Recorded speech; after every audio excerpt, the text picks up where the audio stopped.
Ya, jadi begini ceritanya. Nama aku Siska, 26 tahun tapi udah janda. Aku cuma gadis desa biasa aja. Lahir di kampung kecil deket sawah, yang tiap pagi masih kedengeran ayam berkokok sama suara ibu-ibu jualan keliling. Kerja di toko furnitur di pinggir kota Banyuwangi. Toko gak gede-gede amat sih, tapi ya cukuplah buat nyambung hidup sama nyekolahin anakku, si Rania. Udah beberapa bulan ini, ada satu pelanggan yang sering banget datang. Namanya Mas Ardi. Orangnya sopan, rapi, gaya ngomongnya halus. Beda gitu dari kebanyakan cowok kota yang pernah aku lihat gitu. Awalnya sih aku anggap dia kayak pelanggan biasa aja. Ya, kerjaanku emang harus ramah ke semua orang kan. Tapi lama-lama tuh Mas Ardi ini suka ngajak ngobrol. Aku lebih lama gitu. Kayak misalnya dia nanyain soal meja makan, tapi cuma gitu doang bisa sampai setengah jam loh. Padahal bentuk mejanya ya cuma gitu-gitu aja kan, hadeh. Aku cuman senyum-senyum aja. Tapi dalam hati udah mulai curiga nih. Ini orang emang niat beli atau cuma nyari-nyari perhatian gitu. Tapi tiap kali dia dateng, dia suka bawain oleh-oleh kecil. Kadang onde-onde dari pasar, kadang pisang goreng. Katanya, buat Mbak Siska yang gak pernah sempat sarapan, nih, aku jadi ngerasa kayak penting gitu. Soalnya, ya, selama ini mana ada yang peduli aku sarapan apa enggak. Nah, kemarin itu, pas kejadian yang bikin aku benar-benar gak bisa lupa, hujan deres banget sore itu. Toko udah sepi banget gitu, tinggal aku sama temen aku doang di toko. Tiba-tiba Mas Ardi datang tuh, kayak basah dikit gitu jaketnya, sambil bawa payung kecil gitu, terus langsung nyariin aku. Katanya, aku lihat hujan kok makin deres ya Mbak. Jadi aku kepikiran Mbak Siska sendirian di toko. Takut antara kehujanan. Karena kasihan banget, jadi aku ajakin dia duduk dulu di dalam. Nunggu hujan reda, kami duduk di kursi kayu display deket pintu. Terus aku bikinin teh anget dari dapur belakang toko, pakai gelas plastik biasa. Kita ngobrolin soal hujan, ngobrol soal masa lalu juga. Terus dia cerita tuh kalau dia juga pernah gagal rumah tangga. Aku diam, terus bilang pelan, aku juga. Habis itu, kita sama-sama diam. Mungkin karena canggung juga kali ya. Jadi cuma suara hujan aja yang kedengeran. Waktu aku ulurin tisu buat dia yang bajunya basah, jari kami nyentuh dikit. Lo tahu nggak? Terus gimana? Dia mandangin aku dan dia tuh nggak lepasin gitu aja. Matanya terus ngeliatin aku tuh lama banget gitu. Tapi dia juga nggak ngomong. Cuman tatapan yang rasanya tuh kayak gak bisa dijelasin gitu. Sejak hari itu, dia makin sering datang. Aku gak tahu dia suka aku, atau cuma kasihan aja ke aku. Tapi tuh, tiap kali dia datang, kayak hatiku berdebar. Dan tiap malam, aku juga ngerasa kayak kepikiran terus tuh ke dia. Aduh, jangan-jangan ini cara Tuhan ngenalin aku lagi sama cinta. Tapi lewat jalan yang gak biasa. Aku ini cuman gadis desa, bukan siapa-siapa. Gak cantik-cantik amat kok. Kulit pun juga gak putih mulus. Tapi aku punya hati yang lagi pengen dicintai lagi, gitu. Apa iya cowok kayak Mas Ardi bisa beneran suka sama aku? Atau aku aja yang kebanyakan ngarep? Hari itu aku lagi libur kerja. Jadi pagi-pagi aku sempatin nyapu teras rumah dulu. Udara kampung juga masih adem banget gitu. Ada bau tanah basah bekas hujan semalam. Suara burung juga kayak ngetok-ngetok genteng, bikin hati agak tenang. Setelah seminggu kerja, capek banget nih badan. Aku nyapu cuma pakai daster bunga yang udah agak pudar sih warnanya. Rambut juga diikat, asal aja. Dan kaki masih nyeker karena abis nyiram halaman. Tiba-tiba dari ujung jalan aku lihat motor berhenti pelan. Pas aku lihat, ternyata Mas Ardi. Terus, aku langsung nyapa deh ke dia. Lo ternyata Mas Ardi. Ngapain kok tumben lewat sini Mas? Dia senyum lemes sambil turun dari motor, bannya bocor. Padahal niatnya cuma muter-muter aja nyari udara. Kulihat keringat di jidatnya netes. Bajunya juga agak lecek, kelihatan capek banget. Karena tambal ban paling deket masih agak jauh, aku ajakin aja. Dia istirahat dulu di rumah aku. Mas, istirahat sini aja dulu ya Mas. Rumah sepi, anakku juga lagi sekolah, kataku sambil bukain pintu. Dia kayak ragu-ragu gitu, entah malu atau gimana, gak tau lah ya. Tapi akhirnya masuk juga. Lanjut aku bikinin teh manis anget, pakai gelas kaca bening yang udah kusam, dan goreng pisang seadanya. Kami duduk di ruang tamu kecilku. Sofa kainnya udah usang tapi empuk, dan angin dari jendela bikin suasananya adem banget. Awalnya sih cuman ngobrolin hal biasa aja, soal kerjaan lah, soal motor dia lah, soal cuaca lah. Tapi lama-kelamaan, obrolan jadi ngalir ke hal-hal pribadi gitu. Aku sih cuman ngikut aja. Jujur, aku tuh juga penasaran juga sih. Aku gak jawab, cuma senyum-senyum malu. Entah kenapa, mungkin canggung juga kali ya.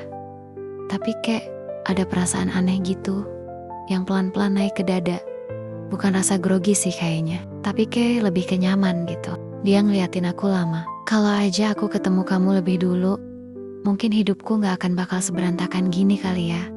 Dia ngomong gitu ke aku. Jadi rasanya tuh kayak magdek gitu. Jantungku kayak berdebar. Tapi aku tahan dulu lah ya, supaya gak kelihatan banget. Sunyi sebentar, cuma suara kipas angin yang muter pelan. Terus dia berdiri, jalan pelan-pelan ke arah jendela. Lihat keluar, aku nyusul, berdiri di sampingnya. Dan entah kenapa, saat itu, jarak kami deket banget. Aku bisa nyium bau parfumnya yang khas, campur aroma keringat dan hujan kemarin yang masih nempel di udara. Dia noleh ke aku, matanya dalam. Kamu tuh bikin aku pengen tinggal lebih lama dimanapun kamu ada, katanya pelan banget. Meleleh rasanya. Tahu gak sih, saat itu aku benar-benar gak bisa jawab apa-apa gitu. Cuma senyum sambil nahan napas kek. Karena rasanya dada ini penuh gitu. Bukan karena apa sih, tapi mungkin karena ada harapan gitu yang pelan-pelan tumbuh buat ngebangun hati lagi. Dan saat itu, aku sadar, mungkin ini bukan cuma perasaan iseng aja, tapi mungkin aku dan Mas Ardi sama-sama lagi nyari pelengkap hidup. Ada apa Mas? Kok liatin jendela terus? Aku nanya ke Mas Ardi. Dia jawab sambil bercanda, aku gak kuat sis liatin kamu terus. Suasana langsung pecah gitu, dan kayak makin deket gitu rasanya. Lanjut kami duduk berjauhan. Masih ada batas, karena aku sadar kita ini baru kenal juga ya kan. Gak bisa sembarangan juga gitu. Tapi entah kenapa, makin lama ngobrol, aku ngerasa kayak udah kenal dia lama gitu. Dia tuh kayak gak banyak gaya, gak sok pinter, gak sok deket. Tapi lihat dari cara dia ngomong, matanya yang selalu mandang tanpa nyela, sama cara dia dengerin aku ngomong itu beda banget gitu. Itu yang bikin aku nyaman gitu sama dia. Gak semua orang bisa bikin aku ngerasa dihargai kayak gitu. Aku inget banget pas dia bilang, aku tuh gak nyari yang sempurna Siska. Aku cuma pengen ada yang bisa diajak ngobrol, capek-capek hidup ini, yang bisa duduk bareng gini. Gak harus mewah kok, asal jujur. Gitu aja udah. Rasanya kayak semakin gak berkutik aku dibuatnya. Seolah apa yang diucapin tuh kayak mantra gitu ke aku. Kata-katanya sih sederhana banget ya, tapi masuk dan ngena banget ke hati. Mungkin karena aku udah lama gak denger omongan gombal kali ya. Atau mungkin karena aku udah lama juga gak ngerasain momen kayak gini. Aku sih sadar banget, bukan soal dia tampan atau enggak, bukan soal kerjaan dia apa, tapi ada sesuatu dari dirinya yang bikin aku ngerasa kayak aman gitu. Dan waktu dia nyentuh tanganku pelan, dia sempat nanya, boleh gak sis? Aku angguk pelan, karena aku ngerasa saat itu dia gak asal nyentuh gitu. Buktinya dia izin dulu kan, dia kayak ngehargai gitu. Dan itu yang bikin aku makin yakin kalau aku gak sedang dimainin. Gak lama kemudian dia mendekat sambil bisik, aku pengen lebih dekat sama kamu.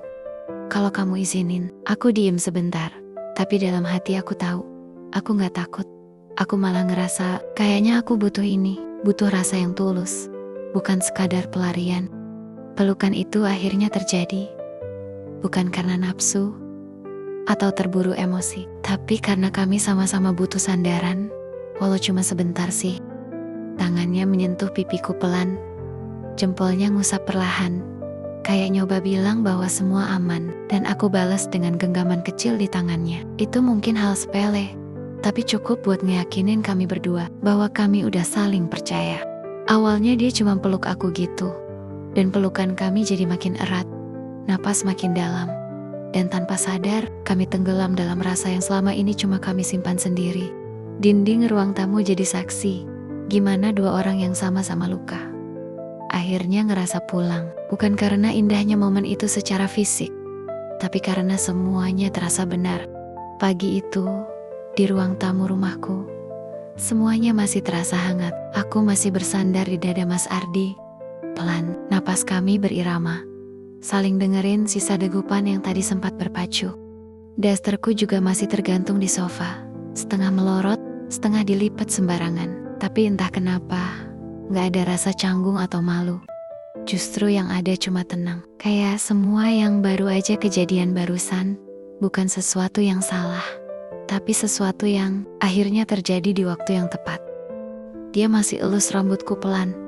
Kadang tangannya geser ke pipiku. Nyentuh sayang. Aku gak nyangka bisa sedekat ini sama kamu, katanya pelan. Suaranya berat tapi lembut.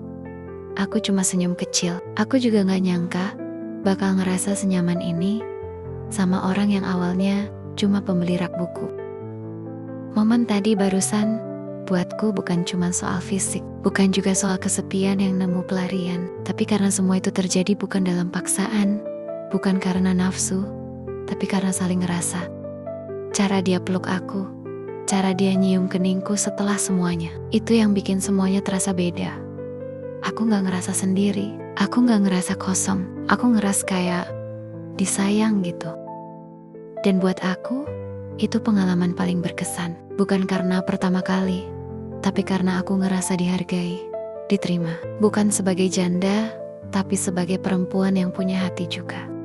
Kami gak banyak ngobrol setelahnya, cuma saling peluk dan diam. Tapi di dalam diam itu, aku ngerasa mungkin ini awal dari sesuatu yang baik. Sesuatu yang bisa tumbuh pelan-pelan, gak terburu-buru, tapi nyata. Dan ini kisahku. Daster yang tergantung di sofa jadi saksi bahwa pagi itu bukan cuma tubuh kami aja yang saling mendekat, tapi hati juga mulai ketemu titik tengahnya. Anyway, makasih banget kalian udah dengerin pengalaman aku sampai akhir. Gak tahu deh mesti curhat sama siapa. BTW, kalau kalian suka dengerin pengalaman kayak gini, jangan ragu buat subscribe channel ini ya. Cuma di sini kalian bisa dengerin langsung pengalaman-pengalaman romantis. Jadi inget ya, kalau cinta tuh datang kadang pas kita lagi gak nyangka gitu. Dan sampai jumpa di episode berikutnya.